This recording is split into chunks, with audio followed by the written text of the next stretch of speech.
Bilang paghahanda sa pagdagsa ng mga uuwi ng probinsya ngayong magpapasko, nagtalaga ng mga dagdag na tauhan sa North Luzon Expressway simula ngayong araw. Bukas naman, ipatutupad na ang bagong sistema sa pagkwenta ng pamasahe sa mga Transport Network Vehicle Service o TNVS. May unang balita si Ian Cruz. Pahirap ang pagbubuk at tumataas sa singil ngayong holiday season. Ilan lang yan sa idinaraing ng mga pasahero ng mga Transport Network Vehicle Service o TNVS.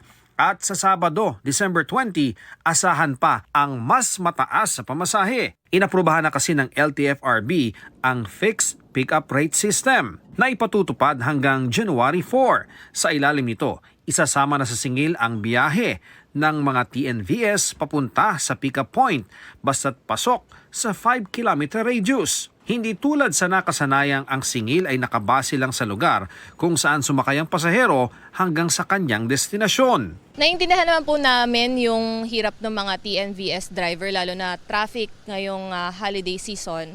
Pero mabigat pa rin po para sa aming mga pasahero itong fixed pick-up fare system. Ang pamunuan naman ng NLEX, nagdagdag na raw ng mga nag-iikot na bantay kasunod ng naiulat na insidente ng pamamato sa mga sasakyan nitong Lunes. Hindi bababa sa 5 bus ang magkakasunod na nabato sa bahagi ng Burol Underpass sa NLEX northbound Balagtas exit. After the incident, nag-coordinate kami with the Barangay Burol, Balagtas, Bulacan. May nahuling bata na may tirador. Nakakitang ginagawa niya yung pang titirador. Together with our security team, nag-blatter ko dun sa barangay. Bakit daw naninirador siya ng bus? I think, bata siguro akala niya, hindi niya alam yung effect ng paninirador niya.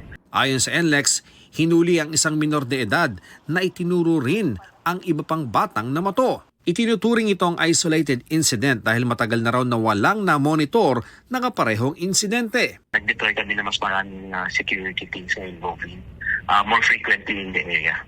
Magdaragdag din ng patrol, teller at incident responders kaugnay sa dagsa ng mga biyahero sa mga probinsya hanggang January 5, 2026. Suspendido rin muna ang mga roadwork at magpapatupad ng counter-flow lanes mula alas 5 ng umaga hanggang alas 8 ng gabi. Pwedeng ma-extend kung kailangan. In case po na talagang gagamitin po nila, instead of using yung on-ramp ng Skyway Stage 3 dito sa may Balintawak area, doon na lang po sa Bonifacio area yung on-ramp po ng Skyway Stage 3. Inanunsyo rin ng NLEX ang libreng toll sa NLEX, SCTEX at NLEX Connector mula 10 p.m. sa December 24 hanggang 6 a.m. ng December 25. Pati na mula 10 p.m. ng December 31 hanggang 6 a.m. ng January 1. Ito ang unang balita. Ian Cruz para sa GMA Integrated News.